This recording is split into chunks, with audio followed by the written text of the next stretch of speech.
എൻ്റെ ലാംഗ്വേജ് നിങ്ങൾക്ക് മനസ്സിലാവുന്നുണ്ടോ എന്നറിയില്ല. കേരളത്തിലുള്ള മലയാളം നമുക്ക് പ്രസംഗിച്ചാൽ അറിയാം, വായിക്കാൻ അറിയാം, പ്രസംഗിക്കാനും അറിയാം. പക്ഷേ അവിടുത്തെ മലയാളം ഇവിടുത്തെ മലയാളം വ്യത്യാസം ഉണ്ടാവും. നമ്മൾ ആ ഭാഗത്തുള്ള കർണാടകയിൽ മലയാളമല്ല, നക്കിനിക്ക് എന്ന് പറയും, ബാരി ഭാഷ, കന്നഡ. കാസർഗോഡുള്ള മലയാളം ഇവിടുത്തെ മലയാളം വ്യത്യാസം ഉണ്ടാവും. അവിടെ പറയും മഴ വന്നിട്ട് വയ്യെല്ലാം എന്തെല്ലായി എന്ന് പറയുന്നില്ല. അതേപോലെ മത വന്ന് ബദിയെല്ലാം കുതി കുതിയായി. മത എന്ന് പറഞ്ഞ മഴ, മത വന്ന് ബദിയെല്ലാം കുതി കുതിയായി, കുഴിയായി മഴ വന്നിട്ട്. അപ്പൊ ഇവിടെ പറഞ്ഞാൽ ഞങ്ങൾക്ക് തിരിയൂല. ഏതായാലും അൽഹംദുലില്ലാഹ് ഇപ്പൊ നടക്കുന്നത് ഇതുവരെ നടന്നിട്ടില്ലാത്ത ഒരു കുത്തുറാത്തീബ് അല്ലേ? ഇവിടെ ഇതുവരെ നടന്നിട്ടുണ്ടാവില്ല. അൽഹംദുലില്ലാഹ് ബഹുമാനപ്പെട്ട സയ്യിദ് മുഡീസ് തങ്ങളുടെ ഉപ്പാപ്പ, അള്ളാഹു ആഫിയത്ത്, ആരോഗ്യം, ദീർഘായുസ് അള്ളാഹു നൽകി അനുഗ്രഹിക്കുമാറാകട്ടെ. എനിക്ക് 35 കൊല്ലത്തിന്റെ പരിചയമാണ്. കർണാടകയില് കാസർഗോഡ് കഴിഞ്ഞാൽ തലപ്പാടിയാണ് അതിർത്തി കേരളത്തിന്റെ. തലപ്പാടി അങ്ങ് വരുന്നുണ്ടെങ്കിൽ താമസം എവിടെ പരിപാടി ഉണ്ടായാൽ താമസം ഒന്നൊരിക്കലും എൻ്റെ ഭാര്യ വീട്ടിൽ, അല്ലെങ്കിൽ എൻ്റെ സ്ഥാപനത്തിൽ, എൻ്റെ വീട്ടിൽ തങ്ങൾ ഉപ്പാപ്പ താമസിക്കും. വേറെ എവിടെയും താമസിക്കില്ല. പരിപാടി കഴിഞ്ഞ് അവിടെ രാത്രി വരും. ഇവിടുന്ന് പുറപ്പെട്ട് ശനിയാഴ്ച കഴിഞ്ഞ രാത്രി, ഞായറാഴ്ച രാവിലെ എത്തും. ഞായറാഴ്ച, തിങ്കൾ, ബുധൻ, വ്യാഴം, ബുധൻ മൂന്ന് ദിവസം അവിടെ ഉണ്ടാവും. എന്നെ സംബന്ധിച്ചിടത്തോളം എന്റെ അനുഭവത്തിന്റെ വെളിച്ചത്തിലാണ് ഞാൻ പറയുന്നത്. ബഹുമാനപ്പെട്ട മുഡീസ് തങ്ങളുടെ പാപ്പാന്റെ നാവിൽ നിന്ന് വരുന്ന ഒരു വാക്ക് ഇതുവരെ ആ ഭാഗത്ത് തിരുത്തേണ്ടി വന്നിട്ടില്ല. ഇതുവരെ ലാ തബ്ദീല.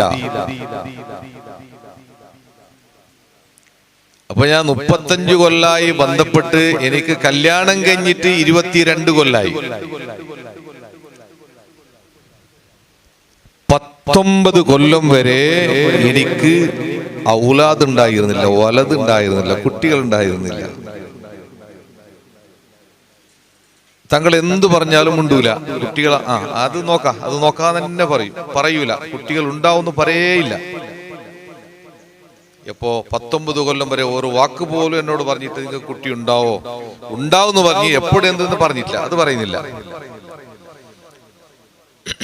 2.5 കൊല്ലം മുമ്പ്, 3 കൊല്ലം മുമ്പ്, ഇപ്പൊ കുട്ടിക്ക് 2.5 വയസ്സായി. അജ്മീരിൽ പോയപ്പോ, സിയാറത്തിന് പോയപ്പോ അജ്മീർ ഉപ്പാപ്പാന്റെ മുമ്പിൽ വെച്ച് ആ ദ്വാരക്കുന്ന ആ സ്പിരിറ്റ് ഉണ്ടല്ലോ തങ്ങളെ, ആ ദ്വാരല്ലേ ഇപ്പൊ ദ്വാരക്കുന്ന ആ ആവേശകരമായ ദ്വാ, അത് ആരെ മുമ്പിൽ അങ്ങനെ ദ്വാര. ബഹുമാനപ്പെട്ട തങ്ങളെ പ്രകൃതിയാണത്. ഒരു ദിവസം AP ഉസ്താദ് അല്ലാഹുവേ ശൈഖുനാക്ക് നീ ആരോഗ്യം, ആഫിയത്തും, ദീർഘായുസ്സും നൽകണേ അല്ലാഹ്. AP ഉസ്താദിന് എല്ലാവരും ദ്വാരക്കണം. എൻ്റെ ഒരു സ്ഥാപനമുണ്ട് അസാസ്. അവിടെ എല്ലാ സുബ്ഹി നിസ്കാരം കഴിഞ്ഞ്, ദുആക്ക് കഴിഞ്ഞ്, യാസീൻ, നാരിയത്ത് സലാത്ത് കഴിഞ്ഞ് AP ഉസ്താദിന് വേണ്ടി ദിവസവും ദ്വാരക്കുന്നു. അത് ഉസ്താദ് അസുഖമായ സമയത്ത് തുടങ്ങിയ പ്രാർത്ഥന. മുമ്പന്നെ ദ്വാരക്കും, ഇപ്പൊ ദിവസം ദ്വാരക്കും.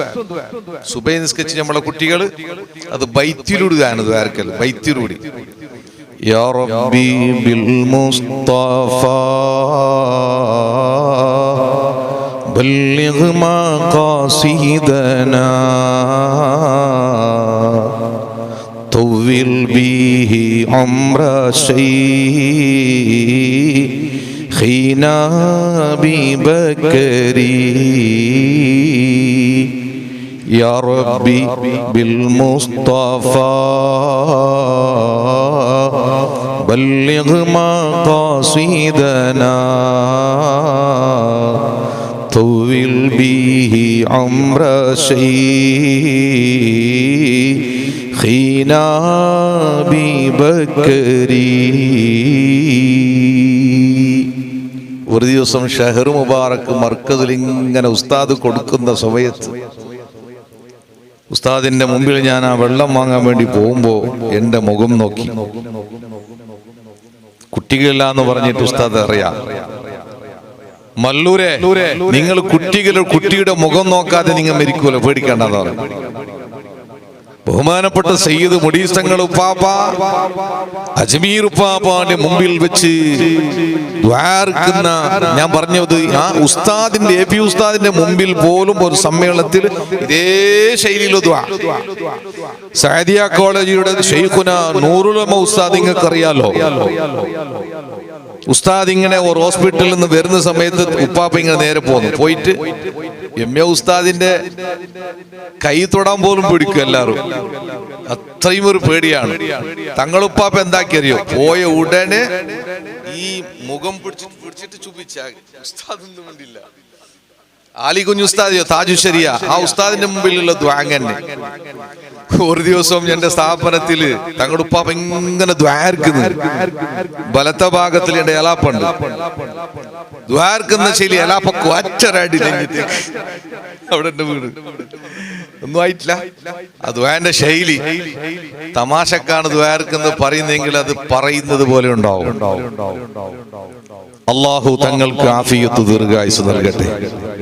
ഞാൻ പറഞ്ഞു വന്നത്, ആ അജ്മീർ പാപ്പാന്റെ മുമ്പിൽ വെച്ച് മുഹമ്മദ് അബൂബക്കർ റാഫി എന്ന് പേര് വെച്ചോ കുട്ടി ഉണ്ടാവുന്നു പറഞ്ഞ്, അങ്ങനെ അൽഹംദുലില്ലാഹ് എന്റെ ഭാര്യ പ്രസവിച്ച് കുട്ടിക്ക് 2.5 വയസ്സായി. മുഹമ്മദ് അബൂബക്കർ തന്നെ പേര് വെച്ചു. പേര് വെച്ചതിന്റെ ശേഷം ഉപ്പാപ്പന്റെ പേര് വെച്ച അജ്മീരിൽ എപ്പോ പ്രസവിച്ചിട്ടുമില്ല, ഗർഭിണിയായിട്ടുമില്ല. പേര് വെച്ച് അങ്ങനെ കുട്ടി പ്രസവിച്ചതിന്റെ ശേഷം തങ്ങളുടെ നാവിന്ന് വന്നല്ലോ, ഇനി ഷേഖുനാന്റെ നാവിൽ നിന്ന് വരണോ AP ഉസ്താദിന്റെ. ഞാൻ വളരെയധികം സ്നേഹിക്കുന്നു. ഞാൻ സഖാഫി അല്ലെങ്കിലും ഒരു ഉസ്താദ് പറഞ്ഞു നിങ്ങൾ സഅദിയും കൂടിയാണ് സഖാഫിയും കൂടി. അത്രമാത്രം ഉസ്താദിനോട് സ്നേഹമാണ് നമുക്ക്. ഉസ്താദിനോട് ഇങ്ങനെ ഞാൻ നിർത്തുകയാണ്. ഏതൊരു നോർത്ത് ഭാഗത്ത് ഒരു പരിപാടിയിലുണ്ടായിരുന്നു. എന്റെ ഭാര്യ പ്രസവിച്ച് 40 കഴിഞ്ഞതിന് ശേഷം ഞാൻ ഉസ്താദിനൊന്ന് വിളിച്ച്, ഉസ്താദെ അന്ന് കിട്ടിയിട്ടില്ല, ഉസ്താദ് കുട്ടിക്കൊന്ന് പേര് വേണമല്ലോ. ഞാനൊന്നും പറഞ്ഞിട്ടില്ല, നേരത്തെ ഒന്നും പറഞ്ഞിട്ടില്ല ഉസ്താദിനോട്. എന്നാ മുഹമ്മദ് അബൂബക്കർ പേര് വെച്ചോ. തങ്ങൾ എന്താണോ അജ്മീരിൽ പറഞ്ഞത് അതേ പേരാണ് ബഹുമാനപ്പെട്ട ഷെയ്ഖുന പറഞ്ഞത്. അപ്പൊ അതുകൊണ്ടിട്ട് എന്റെ പ്രിയപ്പെട്ട മുഅ്മിനീങ്ങളോട്, ഉമ്മപെങ്ങന്മാരോട് എല്ലാവരോടും പറയാനുള്ളത്, ആത്മീയമായ സദസ്സ് മുറുകെ പിടിച്ച് ആലിമീങ്ങളെയും തങ്ങന്മാരെയും സ്നേഹിച്ച് ജീവിച്ചാൽ തീർച്ചയായിട്ടും അള്ളാഹു നമുക്ക് വിചാരിക്കാത്തത് ഞങ്ങൾക്ക് തരും. അള്ളാഹു അതിന് തൗഫീഖ് നൽകി അനുഗ്രഹിക്കുമാറാകട്ടെ. അൽഹംദുലില്ലാഹ്. ബഹുമാനപ്പെട്ട അഹമ്മദ് കുട്ടി ഉസ്താദും നമ്മുടെ ഉസ്താദന്മാരൊക്കെ ഈ മജ്‌ലിസിലുണ്ട്. ദഫ്മുട്ടാൻ വന്നെത്തിയ എല്ലാവർക്കും ആത്മീയമായ സ്വാഗതം പറയുകയും അള്ളാഹു നമുക്കൊക്കെ ആഫിയത്തും ദീർഘായുസ്സും നൽകി അനുഗ്രഹിക്കുമാറാകട്ടെ. അസ്സലാമു അലൈക്കും വറഹ്മത്തുള്ളാഹി വബറകാതുഹു.